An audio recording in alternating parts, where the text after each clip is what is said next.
This is an example of people who succumb to the fear that I'm talking about. They make other people self-conscious. They make other people more timid or more aggressive, right? People cannot trust them. They don't know whether or not to put them in a position of leadership because they inspire no confidence. Why? Because you never face your fears. People, the way people judge people is all about how competent they look. Very few people actually judge you based on your true character and based on the things that you've done in the past. They generally have a feeling about you. Your vibe is a reflection of all of the things you've done in the past. All of those things that you failed to do that nobody knows about, people are still reacting to it through your nonverbal cues. They can sense that you once gave up. They can sense that you allow your demons to overtake you. And this unconscious belief in this unconscious sensing of those signals causes people to react with no respect to you because they're reacting to your past. And you can never get anywhere in life. You can never get any promotion. You can never get what you want in life if this is how you're walking around. This is what happens when you just become timid. What you want to do is use your timidity as a strategy. Is use your audacity as a strategy, not as a permanent state of mind. These are tools that you want to pick up and tools that you want to be able to pick down. Not like you're in one direction, one mode, one way of thinking. First, to do this, you got to understand something that I always say on my channel. First, people are more likely to attack you if they see you as weak. Simple as that. It's just that simple, right? Second, they cannot know for sure that you are weak. So they depend on the signals that you give out through your behavior, past and present. And third, the most important part, they are after easy victories. This is why they don't prey on the weak. They don't want somebody who could fight back. They could be stronger than you, and maybe they could completely destroy you.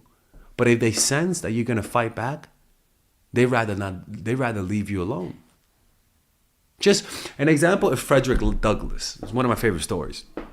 Frederick Douglas was a slave, and he was a very rebellious slave. Long story short, his slave master wanted to break him in. So he sent them to the slave breaker, right? He was a guy who specializes in breaking slaves during that time. And he sent them to him, and the first few days, it was normal, but then there was a time when they got into a fight. He whooped them, the slave master, and Frederick Douglass fought back. And Frederick was a big guy, like he was humongous, and he fought the slave owner. The slave breaker. He fought the slave breaker and his assistant. He beat both of them up. And then he left them at the barn and ran away. And Frederick was like, oh my God, he's gonna come and kill me. He's gonna come and kill me. But then he realized he wasn't gonna kill him. Why? Because if he killed Frederick, he was known to break everyone. And if he killed Frederick, the word would get around that he actually failed with one slave and it could ruin his business. So what he did was actually leave Frederick alone.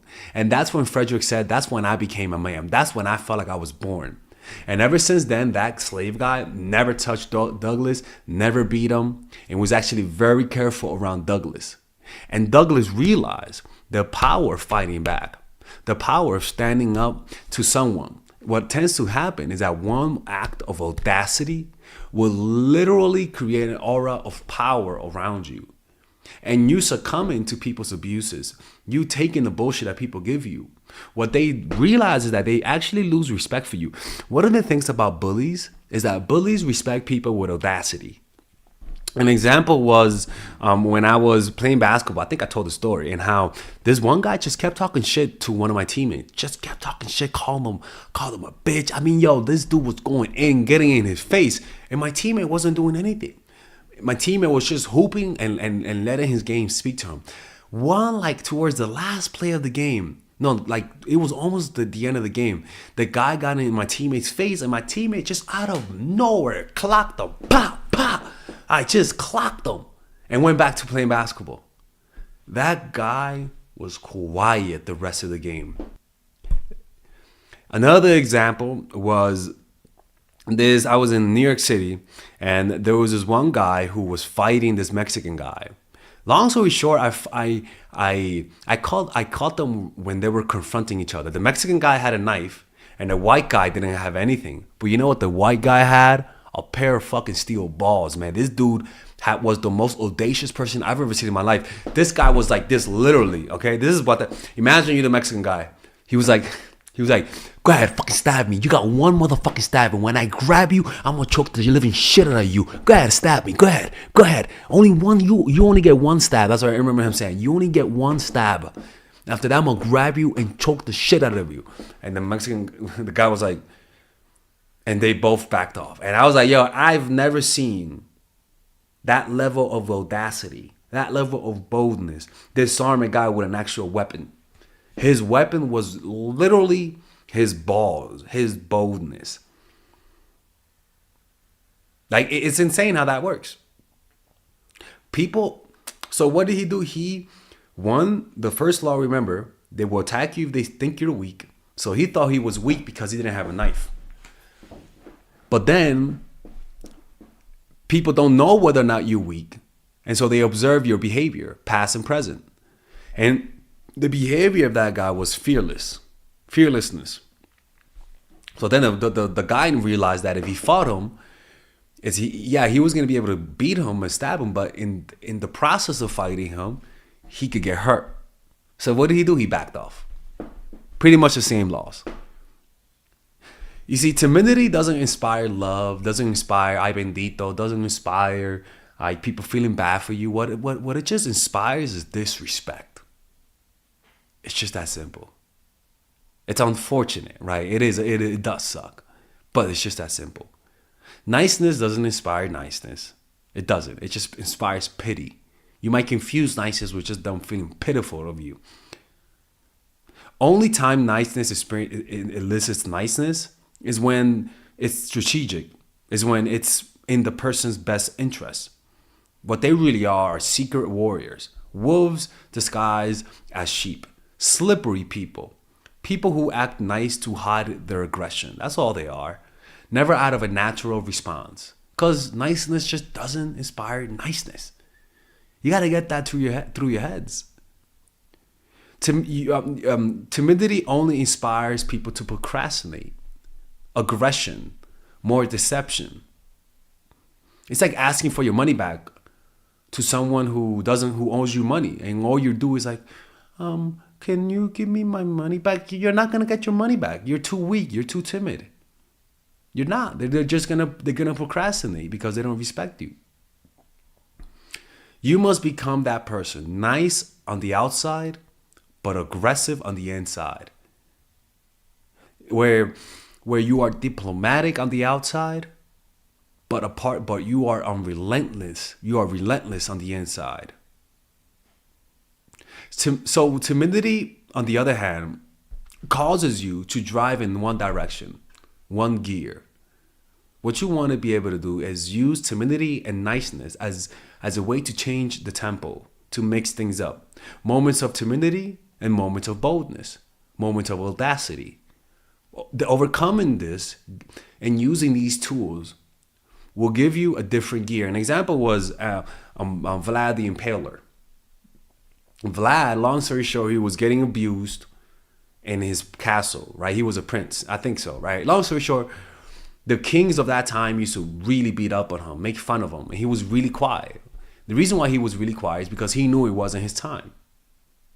As soon as his time came, he set up a trap for the people who abused him, and just with one finger, his guards came and killed them all, right? All of that was strategic. He could have lashed out at any moment in time, but he knew that if he did, he would have been killed.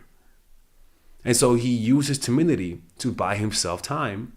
And when he finally got the power, in one swift, bold move, he put fear into everyone's heart and became Vlad the Impaler. Always remember that when people think you are weak, they act aggressive. Always remember that. Never forget that. The reason why you're surrounded by so many people who take advantage of you and bully you, and why you feel weak and why you feel you can't speak up, is simply because they think you're weak.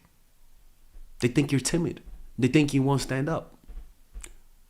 But if they feel like you're strong and unpredictable or have hidden resources, they will back off. Like the Godfather, when he was protecting his father, his father got shot, right? And nobody was around in the hospital. In fact, the Corleone family had the police guard the Godfather, but the police were corrupt and their enemies told the police to leave. And so Michael Corleone realized that his father was in the hospital unattended and people wanting to kill him. So what he did, he went there. He put his father in a secret room and he waited outside. And there was also somebody who the Godfather helped in the past. And him and Michael, the guy who helped the Godfather, who was actually there to give the Godfather flowers, he told him, wait for me, come with me outside, and let's act like we have guns and that we're watching over our father. So what he did, he told him to just get a jacket, conceal your hands, right? To conceal your hands means you have something inside. And they were just waiting, right? And so a car passed by, and when the car passed by, they went like this. The two guys, and that car was full with guys with guns and weapons, and there was only two guys defending the Godfather with no weapons. But what happened? They were bold, they were audacious, they stood in front, they went like that, right? And the people in the car saw it, and they moved away. Remember, people want a weak victim. If they notice that you're strong, they will back away. And remember, strength and power is literally a physical illusion, because the true sources of strength is always outside. It's never in outside view. They saw the intimidation, which was going like that, hiding their hands and standing still. They created the illusion of power, and so they backed away. And they saved their father with no weapons, but the appearance of being menacing, the appearance of having weapons gave them power, and it stopped an aggressive attack in the process, right?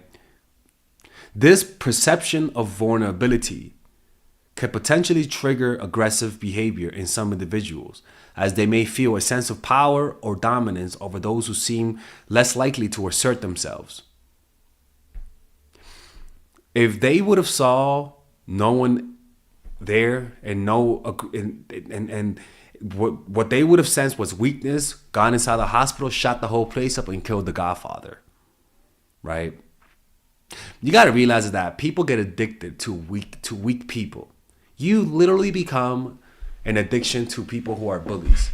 Why? Because power is a drug. You become an easy source of self-esteem. You become their drug, taking advantage over you. Like an army fighting a weaker one to increase its morale. People will use you to feel confident. People will use you to increase their self-esteem through your weaknesses. Right? You may not be strong, but you could definitely, just like Michael Corleone, affect people's perception of you. All right, guys, we're going to have a brief intermission so that I can tell you guys about our new bundle that we're doing, where you guys can purchase all of my courses and get it at a discount. So this bundle is pretty much the bundle where you could just buy all of my courses. You could buy Nice Guy, which is a training course on how to come across more assertive, how to come across more confident, how to not give off nice guy vibes. You guys can get access to Dark Game, which is my full dating course on how to meet women in different scenarios, how to attract women, how to make sure you don't come across as creepy, and essentially how to act like a man and not act like a doofus, to be quite honest with you.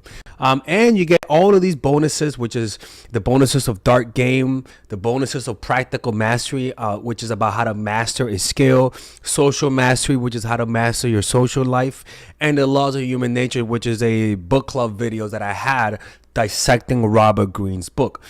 All of this is naturally at around 238, 200. No, naturally is at $346. But you guys can purchase this bundle and get it at what's the price again?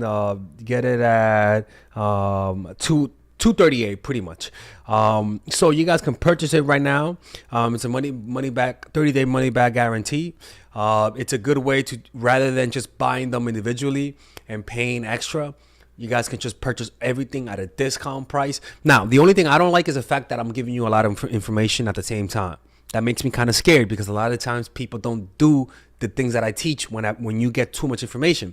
But I've gotten too many requests to do this, so I'm just satisfying you guys. Purchase it right now by clicking on the description down below where it says purchase the bundle. All right, let's continue with the video.